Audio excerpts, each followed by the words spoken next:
So as you see, we are not in Alaska. We are on Dauphin Island, Alabama. Now, don't get sad right here. We still have plenty of Alaska video coming. We're gonna finish up our trip and show you everything, including exactly what we spent. That will be at the end of our Alaska trip. And that was a little scary. But right now we're gonna kind of take a break and talk to you about something that I have been wanting for a really long time. And while we're on the island, we really wanted to test it out, check it, review it. So we'll show you that product in just a second. Yeah, I'm Lynn. I'm Danny. Welcome to RV America. The original RV America. So I have been wanting a scooter for a really long time now. And I've been worried about her riding a scooter for a long, long time now. But when TST reached out about their eScooter, it's a C10, I was excited about that.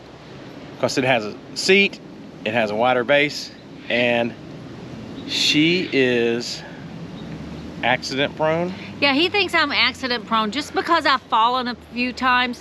And I want y'all to know I've had bone tests done and it is official. I have nothing wrong with me. I'm just clumsy. Yep. And I'll talk a little bit more why I was worried about it in another segment of the video. He's really excited right now because this scooter has a seat. Yep. And he thinks I'll be less likely to fall off with a seat than standing up, which he's probably right. Yeah, it has a lower center of gravity, and it's a little bit wider base than a lot of them, so I feel a little bit better about it. Yeah. So we're going to do a review on the TST C10 eScooter and let you know what we think. As you can see, there's quite a few parts to this, but I'm going to attempt to put it together myself, and Danny's my backup.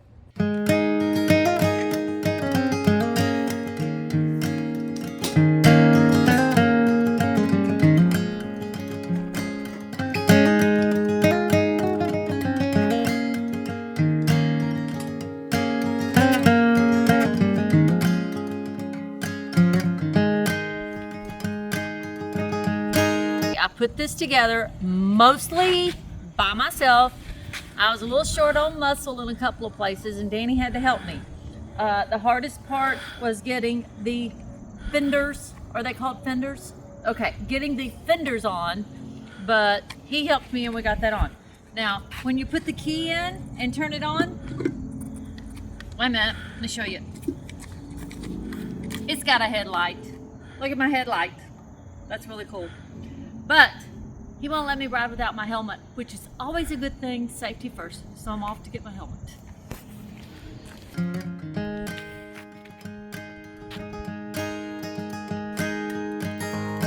So Lynn has been wanting a scooter, and the first one we looked at were not the one with the seats. They just, you stood on them, and it was a thinner wheels, thinner part to stand on, so I was a little nervous. She has broken a couple bones before, so I am feeling much more comfortable with the seat and the wider base.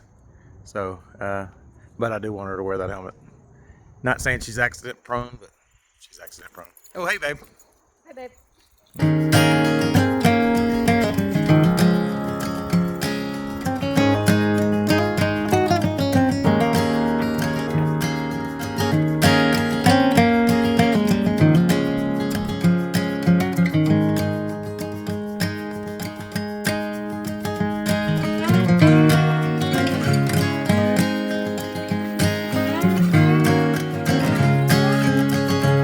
A little bit about the specs of the C10 eScooter.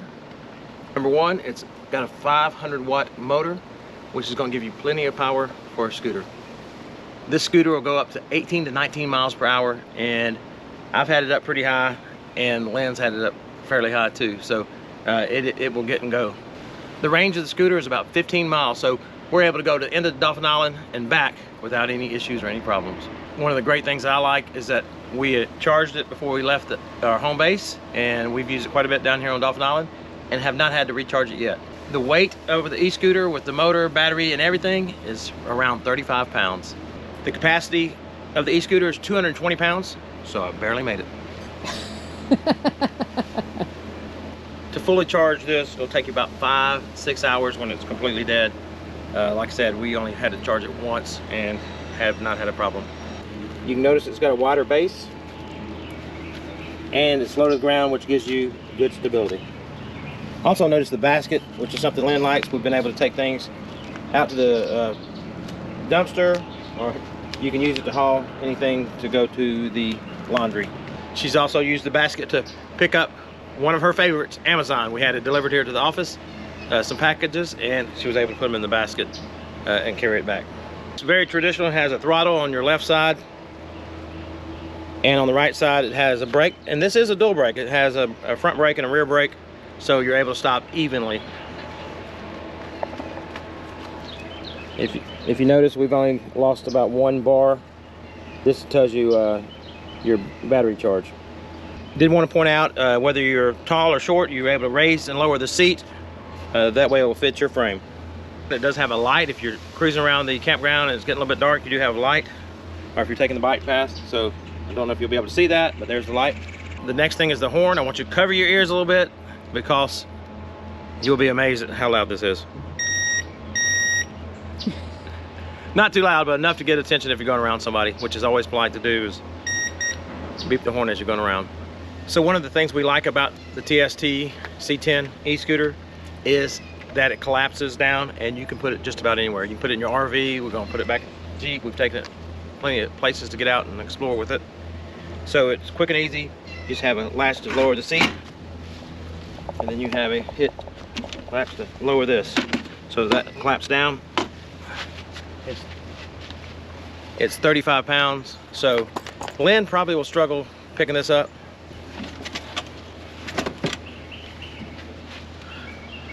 So we got it in quick and easy, no issues, and it leaves us still some room to put groceries or other things that we might need. When we carry our e-bikes, it takes both of us to get the bikes into the back of the Jeep. We also have to lay down the seats, and it takes up our whole back space. We do not have room for anybody to sit or anything, which is sometimes an issue. This is one of the reasons that I wanted a scooter, and I think this is going to be perfect. I left the seats up. There is still room to get other things back here. This will now be what we carry with us, and I can see the possibility of us getting another one so that we can each have one if we want to do short rides. Now, we will probably not carry our e-bikes a whole lot anymore. We're in Dauphin Island right now, which is a bike rider's paradise because you can ride them everywhere, and we'll bring them to places like this where we're going to be sitting here for a month. But just on regular trips, the scooter will go with us just because of the weight saving and the space saving that it gives us. So I want to go over some of the pros and cons of the TST C10 e-scooter. Number one, we think it's going to be great for RVers. You know, you're going to be able to store it just about anywhere. In the back of your truck if you're towing something, in your tow vehicle if you're pulling a car or a truck or a Jeep. Some people are putting them in their bays because it folds down so compact that it fits in a lot of the bays. Another thing that we think is going to be great for RVers is you're going to be able to keep your rig. There's so many times that we'll pull into a campground, we're only going to stay one night. We don't have to unhook the Jeep anymore. We can take the e-scooter and run around the corner, pick up something, run by a convenient store or somewhere else, pick up any kind of items we might need. So as RVer, you also love that it'll fold down in about 3 seconds. It is quick and easy to fold down. Now I want to compare the e-bikes versus the e-scooter, and we really think this e-scooter shines here because the e-bike weighs twice as much as our e-scooter, which is easier to move around, store, put away.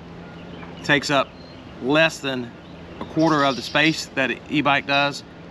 So much easier to find a place to tuck it away and store it. And you're gonna like the price.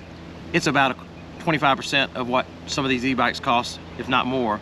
It is a very reasonable price, and it gets you around to where you want to go. And some of the cons is that weight. Even though it's lighter than the e-bike, it's still 35 pounds. So some people, Lynn would probably struggle with the 35 pound e-bike just because not only that it weighs 35 pounds, but it's, you know, a little bit the motor side's heavier than the front tire side, so it gets a little bit off balance easy. And we've talked about it being a pro, but it also can be a con that it could fit in a storage bay, but that means it could take up some of your storage. But a lot less storage than an e-bike. And I mentioned it before, this is one of the cons to some people, is 220 pounds is the max. So if you're getting above that, then it's something that is going to be a con to you. So all in all, we are very pleased with this little e-scooter. We think we're going to get a lot of use out of it. It's going to be way more handy, and multiple other reasons that this will be our new carry-all.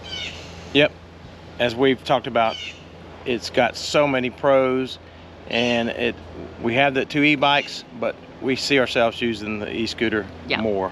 Saving our trunk space for our Jeep. Yes. So the bottom line is we feel like we can recommend the TST C10 e-scooter. Yeah, we feel like this is going to be something that we carry with us, and most likely our e-bikes will stay at home most of the time. Danny will put a link below to this if you are interested, or if you want more information, just put a little comment down there and we'll be glad to answer. We answer all our comments personally, and we will tell you, we will do our best to answer any questions that you may have about it. Yep, I'll put a link up above, I'll put one down below, and we'll try to put one in the first comment also. Yeah. So we hope you'll come back next week and join us as we continue that series on Alaska. You guys know spring is not that far away, and it's planning season. Yep. So make sure you hit that notification bell so you won't miss any of these videos of our Alaskan adventure, and as we're exploring Dauphin Island, Alabama, and on to Florida. Until next time, God bless and many safe travels. And go RV, America.